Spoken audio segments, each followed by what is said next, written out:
My name is Charlie McGrath. I'm the founder of WideAwakeNews.com and a host on the Rinse Radio Network. President Eisenhower in 1961 warned the American people, beware of the military-industrial complex.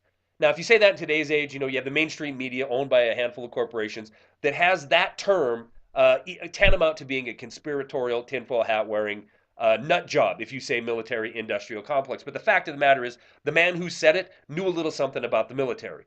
President Eisenhower, former General Eisenhower, architect of the invasion of Europe, quite possibly the reason we won World War II.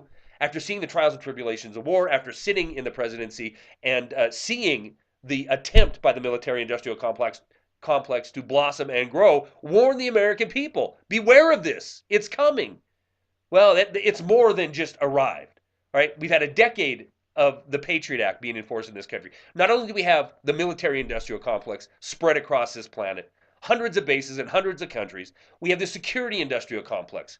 You can't get on a plane without passing in front of part of the security industrial complex. Now we have the cybersecurity industrial complex blossoming in this country. Today, Sean Henry, top cyber cop over at the FBI, announced he was leaving. But before he did, he had to issue a governed by crisis terror warning on the internet. Now, we've seen SOPA, PIPA come and go. Why did it go? Why did this get beat? How did this not get shoved through Congress like we've seen so many other pieces of legislation? Real simple. The free flow of information on the internet. This is what caused these bills to fail. Now we have the top cyber cop leaving, issuing a crisis warning that we're losing the battle in cyberspace and we need to step up our security. And he's leaving to go to work for a cyber security firm, a private cyber security firm.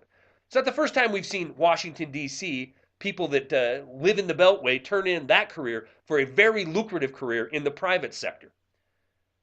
We borrow 40 cents of every dollar to fund the military-industrial complex. We borrow 40 cents of every dollar to fund the security industrial complex and the cyber security industrial complex. If we look at 3 of the top 10 military corporations in this country, Lockheed Martin, $35.7 billion in sales, military sales, in 2010. It's tantamount to $272,000 per person they employ.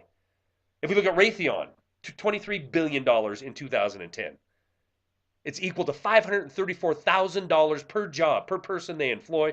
And if we look at Oshkosh, number 9 on the list, $7 billion, 2010, $600,000 per employee in order for the security industrial complex to blossom. Now, please keep in mind, we are not fighting a country that we can invade, defeat, plant our flag, accept a surrender.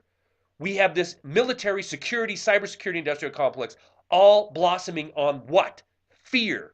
Nothing but fear. But the people are starting to wake up in this country. The people are starting to say enough is enough in this country. That is why the last statistic I'm going to give you is the most terrifying. 450 million. This is the number of rounds the Department of Homeland Security just ordered from ATK, an ammunition supplier. And they're not just any rounds, they're 40 caliber HST rounds, which they claim has optimum penetration for terminal performance. The military industrial complex has risen, just like President Eisenhower has warned. We're borrowing from all around the planet to fund it, and we're borrowing from our future. We've traded liberty for security, and we will get and deserve neither. Stories are attached. That's all I got.